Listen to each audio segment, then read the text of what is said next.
సంఘటన బాధాకరం. ఆ బస్సు కంపెనీ కర్ణాటకకు చెందింది. రిజిస్ట్రేషన్ ఏమో ఎక్కడో ఒరిస్సాలో చేసుకున్నారు. హైదరాబాద్ టు బెంగళూరు పోతా ఉన్నారు. తెల్లవారుజామున సంఘటన జరగడం బాధాకరం. ఆ మృతుల కుటుంబాలన్నింటికీ కూడా సానుభూతిని తెలియజేస్తున్నాం. ప్రభుత్వ యంత్రాంగం మొత్తం కూడా కర్నూలు జిల్లాలో పనిచేస్తా ఉంది. మా హోమ్ మినిస్టర్ గారు వచ్చారు, ఇన్ఛార్జ్ మినిస్టర్ వచ్చారు, ట్రాన్స్పోర్ట్ మినిస్టర్ వచ్చారు.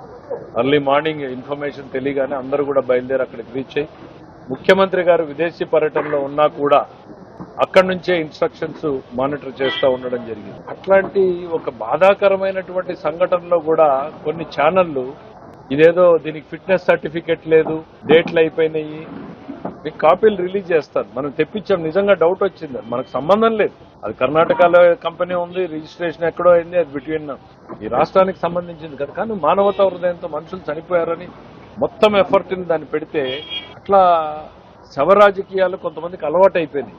ఆ శవ రాజకీయాలు ఇట్లాంటి సంఘటనలో కూడా చేయడం, దాన్ని ఇంకా పని కట్టుకుని నిజమా అసలు ఏం జరిగింది చూద్దామని అవుట్ ఆఫ్ ఇంక్విజిటివ్నెస్ వాళ్ళకి ఫిట్నెస్ సర్టిఫికెట్ ఉంది. ఇట్లాంటి ఫేక్ వార్తలు ప్రచారం చేయడం మంచిది కాదు అనేటువంటిది మళ్ళా ఒకటి చెప్తున్నాయి, మానుకోవాలి.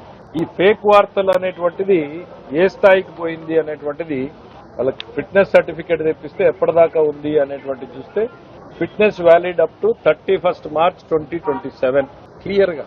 అది ఎవడు ట్రాన్స్పోర్ట్ కంపెనీ తప్పు చేస్తే తప్పు శిక్ష పడుతుంది వాడికి. అది ఏదో రాష్ట్రానికి సంబంధించింది, ఇన్సిడెంట్ జరిగింది, మానవతా దృక్పథంతో ప్రభుత్వం వెంటనే స్పందిస్తే దాని మీద కూడా పోయి ఫేక్ ప్రచారం వీళ్ళకి అలవాటు అయిపోయింది. ఏంటి పింక్ డైమండ్ అని చెప్పి మొదలు పెట్టారు. కోర్టుకు వెళ్లారు సిబిఐ విచారణ జరిపించాలని. గవర్నమెంట్ రాగానే విత్డ్రా చేసుకున్నారు. గొడ్డలి పోటు అన్నారు, బాబాయ్ హత్యలో నారాసుర రక్త చరిత్ర అన్నారు, సిబిఐ కేసు అన్నారు.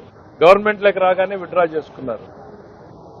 మామిడికాయలు అన్నారు, వాళ్లే ట్రాక్టర్ పెట్టుకుని వాళ్లే కరెక్ట్ గా ఆయన విజిట్ టైం వేయడానికి కింద పోస్తారు, ఎక్కడో దాచిపెట్టుకుని. ప్రతి ఒక్క దాంట్లోనూ ఫేక్ రాజకీయాలు చేసుకుంటూ ప్రజలతో ఈ రకంగా మభ్యపెట్టాలనేటువంటి ప్రయత్నం నిజంగా బాధాకరం. ఆ మృతుల కుటుంబాల్ని ఏ రకంగా ఓదార్చాలి, ఎట్లా కాపాడాలి అనేటువంటిది పోయి ఈ అవకాశాన్ని కూడా తీసుకొచ్చి సంబంధం లేని, ఈ రాష్ట్రానికి సంబంధం లేని సంఘటనలో కూడా రాష్ట్ర ప్రభుత్వం మీద దుమ్మెత్తిపోయాలని చెప్పడం బాధాకరం. అది నిజంగా చెప్పాలంటే అమానవీయం. వీళ్ళకి ఈ ప్రచారాలు ఎంత అలవాటు అయిపోయినాయన్నా మీకు చెప్పాను క్లియర్ గా. పింక్ డైమండ్ అయిపోయింది, నారాసుర రక్త చరిత్ర అని చెప్పి బాబాయ్ గొడ్డల పోటుని గుండెపోటు అన్నారు.